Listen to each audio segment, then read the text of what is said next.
Welcome back, ladies and gentlemen, to Kings of the North. We're going to be getting started with our next series. I had just enough time to change my clothes because I was drenched in sweat by how exciting those games were. Tempo is still so drenched in sweat that he had to go take a shower, so he's going to be back in a little bit, ladies and gentlemen. But our next series is going to be JonSnow versus JimRising. Both of these players have this weird tendency to just continuously be hitting each other in tournaments left and right. I know that JonSnow and JimRising just have this weird potential to constantly hit each other in every single event that I run called Ladder Heroes, which was one of the events that they managed to or had to play in if they wanted to actually qualify through the ladder qualifier. JonSnow earned his spot through that, and man, I think his first round match against in that particular qualifier was also JimRising. So it's going to be interesting to see how things end up going in this Zerg versus Zerg. Our first map looks like it's going to be Abyssal Reef as we get started hopping onto that. But I'll remind you guys that, of course, this entire event is made possible by our wonderful sponsors. We have Chairs for Gaming. If you guys are interested in picking up some of these awesome gaming chairs, then do be sure to check them out and let them know that we sent you. And, of course, also big shout out to Asus ROG, Asus Republic of Gamers, provide all sorts of awesome hardware. I was actually looking at some awesome hardware I might be upgrading to sometime in the near future, and definitely going to be checking out Asus ROG for that. But one last note is actually that the grand finals for Kings of the North, the offline event, is going to be happening in Toronto on October 14th and 15th. If you type in !finals in the chat, or if you go to eschamp.com/KOTN, you'll be able to find it. But here we go, ladies and gentlemen. We're hopping into it. Game number one. We're going to be starting up here in the top left-hand corner of the map, atop of the cheeky player. In red, it's JonSnow from Storm Gaming. And his opponent is flying down to the bottom right-hand corner of the map with the Mexican flag, the Mexican Zerg player. Orange is going to be, it is JimRising, currently teamless as far as I'm aware. I think he took a bit of a hiatus from OSC Root to go cast Copa America. Really cool to see that he's still somewhat active. But ooh, okay, so we already had an early pool coming out from JonSnow, 13-12. He's getting aggressive right from the get-go in game number one. JimRising goes to the pool first, and I think that this is definitely some mind games coming out. I think JimRising is faced off against JonSnow enough times to know that he is not afraid to get a little bit weird and a little bit aggressive with these kind of things. But first 6 Zerglings are going to be out. It's going to be really about the amount of time it takes for JimRising to realize this is happening. His Overlord should theoretically see some of these Zerglings moving across the map, unless JonSnow plays really trickily with them and tries to hide them, send them around the edges. And we are going to be seeing a Baneling that's also coming out for JonSnow, so this isn't just going to be pure speed link. These Lings are not going to try and evade the Overlord at all, though. JonSnow just doesn't give a damn. He's going straight for the natural, which JimRising has already tried to take.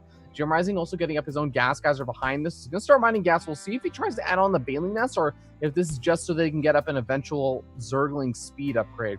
There are those kind of two ways you can handle this. All right, Lings starting to work away at that hatchery for JimRising. There's also an option for JimRising to try and pull some workers, but if you went for the pool first, you normally don't necessarily have to go for the worker pull. But actually, this is it looks like this is most likely just going to get canceled. JimRising shouldn't let this finish, and no, does end up canceling it. So a little bit painful. JonSnow already has a natural expansion behind this, but JonSnow's also down about 4 workers, and while he's trying to drone up, he's even actually trying to get up some aggressive Banelings. He still has a long way to actually just try and catch up with JimRising's worker count. Okay, Lings trying to evade these Banelings, but actually getting a pretty okay hit. Gets a drone and 2 of these Lings. JonSnow's starting to overpower JimRising, but the Spine Crawler is going to finish up. That's going to make a big difference. Queen goes down. All of the drones are having to run away. 7 drones go down. The Spine Crawler goes down as well. JonSnow takes the lead and goes up 1-0 in this best of 3. Holy cow, that was a quick end for the game. JonSnow goes to the early pool, lets the 6 Zerglings initially just get scouted out. JimRising with an early, not an early pool, but a pool first himself. He should have been in a good situation to actually defend that, but I think that those Baneling hits really caused a lot of problems. Losing the Queen and letting it get surrounded by the Lings think it was a little bit painful. You really want to have that queen kind of situated between the buildings and not getting a too much surface area attacking them. So with that, JonSnow goes up 1-0. And remember that there is still, even if you end up losing the series, you really do want to make sure that you can at least be able to take one game off your opponent, because this is about how many games you take off your opponent, not necessarily if you just win the series. This is the early group stage rounds, and that means that it's about earning points to qualify for the offline event, to get higher seeding for the offline event. Not so much just 2-0ing all your opponents, or, you know, it doesn't matter if there's a difference between 2-0 and 2-1. There definitely is. But our next map, it looks like, is going to be Ascension to Ire. See how this one ends up going. Again, JonSnow just seems to always have JimRising's number. This has been a repeat problem, I think, for JimRising in the past. He's struggled versus JonSnow a lot. It just seems to be a bit of a bad matchup. JimRising used to have this kind of history as being a bit of a cheesy Zerg player, and I think he, as well as JonSnow, have both graduated on from that kind of, I guess, meta for ZVZ.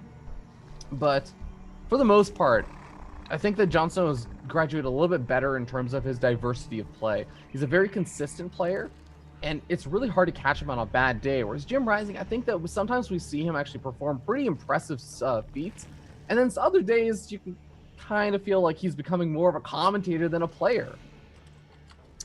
All right, but as soon as the players are ready, we'll be able to hop into Ascension to Ire, another map that it's typical that we end up seeing some third bases on this map, but it's not necessarily a guarantee. There's definitely some early pool stuff that you can do. It's a fairly long map. Overlords take a while to get to your opponent's natural expansion and really scout out exactly what they're up to. So we'll see what both these players end up having planned for each other. There's always a potential also that I feel like a lot of players, they'll get cheese and their immediate reaction is, well, let me just cheese you back in game 2. Let me even out the score, you know, make you realize that I also am capable of putting on that aggression. All right, but here we go. Ladies and gentlemen, game number 2 on Ascension to Ire. We're going to be starting down here in the bottom right-hand corner of the map, atop of the orange Zerg player, looking to bring the series back. Give it up for JimRising. And his opponent spawning up here in the top left-hand corner of the map. We have the red Zerg player from Storm Gaming. Give it up for JonSnow. Neither of these players are going to be going for the super early pools, although it will be interesting to see if JimRising does decide to open up with a pool first after having just been cheesed out in game number 1. But I wouldn't be surprised, to see both of them actually going for the hatchery verse. It's a very rare and kind of funny thing that after going for a big early cheese or pool first, most players, there are a few players that I think are an exception to this, most players won't just continue to cheese again in a subsequent game. And because of that exact sort of mind game and the meta, you end up seeing a lot of players actually play a little bit greedier after they just lost to some aggression. And we're going to see, while this isn't exactly greedy from JimRising, there's always the potential that, he can maybe make one few less extra set of lings. He gets up an earlier drone. His economy is slightly better. Maybe goes for, skipping Zergling speed or something and goes straight into roaches. There's these kind of things that you can do to try and capitalize on that meta game where players usually don't want to try and take a big gamble multiple games in a row. But so far, everything looking pretty normal. Both these players got their gas geysers up, although I think JonSnow got his up a good, maybe 10, 15 seconds earlier. So he has a slightly more gas right now, but it just comes at a slight little cost of having his lings slightly for the delayed. Overall, it's a pretty even-looking game, and we'll see how things end up panning out. JonSnow, I think he's been labeled the low drone king, as well as, of course, the king of the north. But whoa, hold the phone. I was going to talk about JonSnow and how he's known for being a little bit aggressive, especially on slightly lower drone counts than most people are used to. But JimRising is just showing extra levels of respect to JonSnow. He's getting up his Zergling speed, so he's not cutting that corner I was talking about before, where you skip Zergling speed, you get a full wall off, and you get up a Roach Warren with double evolution chambers, go for a big +1 missile attack, Roach timing. He goes to the Spine Crawl, ends up canceling it, thankfully, as I think that's a huge investment to go for defensively, especially if you just haven't really scouted your opponent out. But, well, Seems like he's just playing very cautiously right now, getting up a slightly later Baneling Nest. It looks like JonSnow being very aggressive with these queens, going to push back JimRising's overlords. JimRising trying to do the same to JonSnow, but looks like JonSnow has a few lings out on the map, or at least seizing a bit more map control. Man, these queens for JonSnow, you're going to catch another overlord on the left-hand side of the map. This is going to be really, really annoying, just having that vision shut down. The overlord did barely maybe see like a glimmer of that drone going to plant down the third, but if JimRising didn't quite catch it, it looks like he may have caught it, as he is sending out his own drone to take his own third expansion, or third base. It can still be very, very frustrating if you're a Zerg player in that situation, though, where you just have your vision constantly shut down. ZVZ is a game of map vision. Seeing your opponent, playing reactively, knowing how to spend your larva, knowing when you are allowed to cut corners and when you cannot, and you have to just pump out units. If you don't really see that coming... Oh, actually, Ling does catch some of the Banelings on the bottom side for JonSnow. JonSnow is going to get a little bit aggressive, but he already loses one of the Banelings to a single Ling, thanks to a little bit of mismicro. Oh, JonSnow catching some of JimRising's Banelings as well, and it seems like it's going to be a little bit of a tussle, 3 Banelings apiece. JonSnow actually gets a 2-for-2 trade, but ends up losing most of his lings. Has to retreat on out of there. That one Baneling still alive for JimRising is definitely going to be a value Baneling. Ooh, JonSnow's trying to sneak back in with that one Baneling. Huh? No, he's actually just chasing after the army of JimRising, who's moving across the map. Going to scout out that third base. Start to work away on that. Behind us, both players getting up their roach horns. JonSnow should have more than enough to deal with this. The Baneling for JimRising is very far away, as long as JonSnow is somewhat careful. Because, yeah, he's going to be able to pick off that Baneling. Almost gets a good detonation off on JimRising's own Banelings, but both these players are able to safely establish their third bases. A bit of Ling aggression on both sides, kind of tussling back and forth here and there, but at the end of the day, seems like they are going to be going into the mid-game stages. Now, I am really curious when the first player is going to be throwing down that evolution chamber. For now, we do already have JimRising going for a much faster lair, and he actually gets away with this kind of scot-free for now. He's gotten up a few more Banelings. He doesn't have quite as much gas as JonSnow, so there's a potential that JonSnow starts outproducing him in terms of roaches, but both of these players have already gotten up 4 gas geysers at least. Might be throwing up their 5th and 6th at those the third base at some point as well. So JimRising, I think that he's going to be in actually a really nice position. Oh, going up straight to the Spire. He's definitely going to need those 5th and 6th gas geysers at that third base then. JonSnow, does he know anything about this? So far, he's been sitting pretty in the dark ever since he's been pushed back across the map, playing pretty defensively, has a hard time getting any units out on the map with these Lings roaming around. I really like how JimRising is playing this out, and JonSnow, if he doesn't realize this soon, all of these roaches he's making are just they're not going to have an opportunity anymore to move across the map and get the damage done. He's going to just end up having to stick around back at home, make some spore crawlers, maybe even get up to hydras, or you can go for your own spire, but it's a lot less likely. Sometimes you can go for the infestation to deal with this. Oh, the Baneling's trying to roll in over here, kill off a few drones. A really nice hit connection over there for JimRising. 4 drones already killed off by some Lings and some Banelings that, quite frankly, are not going to find a lot more value later on. JimRising has not only been able to find some good damage, but he's also been able to buy himself more than enough time. The roaches are making their way across the map. They may just barely be able to hit this timing, actually.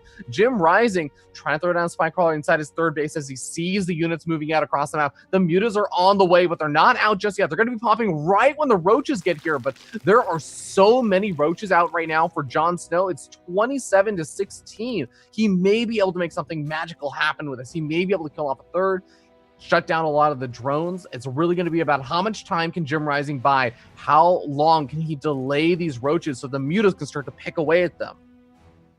Mutas don't do damage to roaches very quickly, especially with that armor that they end up coming with. And there's the first muta revealing his hand. JimRising is going for it. He's picking up the Banelings first. I like this. does end up getting one good Baneling hit off on a handful of these roaches, softening them up, but JonSnow just has overwhelming numbers here. Again, it's about trying to do as much damage as quickly as possible, not actually even bothering to split up any of these units running into the natural or anything, just going straight for the jugular. Is able to snipe off a ton of these roaches, has so many units still left alive, even if the mutas are here coming up slowly but surely. JimRising knows he can't hold on, and JonSnow takes 2-0 over JimRising. Well done.